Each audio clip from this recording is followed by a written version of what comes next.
حکم کسی که از ریش نفرت دارد چیست؟ این هم در دوام باب عقاید است. کسانی که از ریش نفرت دارند، منبع العلوم به سوال کرده است حکمشان چیست؟ شخصی میگوید من ریش میتراشم و از ریش نفرت دارم، به او از او بیزارم، و اگر کسی ریش داشته باشد من از او هم نفرت دارم، این کس چی حکم دارد از نگاه اسلام؟ جواب: این شخص به سبب توهینی به سنت پیغمبر و بددانستن سنت پیغمبر کافر است. احسن الفتاوا خیر الفتاوا منبع العلوم. خوب دیگه فتوای خود در همین است.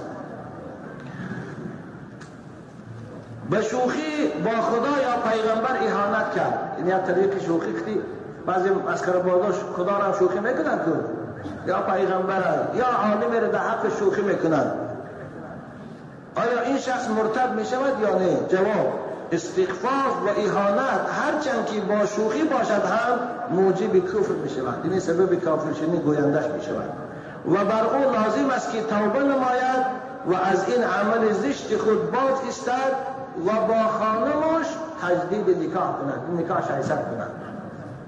محمود الفتاوا. ما حکم من یمزح بکلام فیه استهزاء بالله او الرسول او الدین؟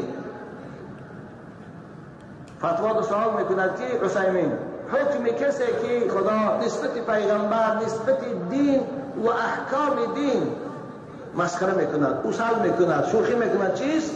جواب: هذا العمل ولو كان على سبيل المزاح ولو كان على سبيل ازهاق القوم کفر و نفاق. همین کاری او اگرچه به طریق شوخی باشد، اگرچه برای خندانیدن دیگران باشد، بعضی مسخره‌بازا میگن که برای خندان دیگران ملاها رو وصال میکنن یا بعضی احکام های دین و نمازخانه رو وصال میکنن، طهارت رو وصال میکنن برای دیگران خنداندن، همین کفر است. کفر و نفاق. فجانب الربوبیه والرساله والوحی والدین جانب محترم لا يجوز لأحد أن يبعث فيه فإن فعل فإنه كافر. فتاوای عثیمین در جلد ورق 148 بشه است.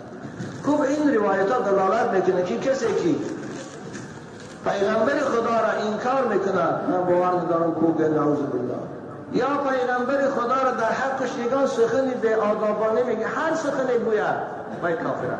حتی حضرت امام ابوشور رحمت الله علیه میگن کسی ریش پیغمبر ریشت گوید به طریق تصغیر، ریشت به کافر میشه.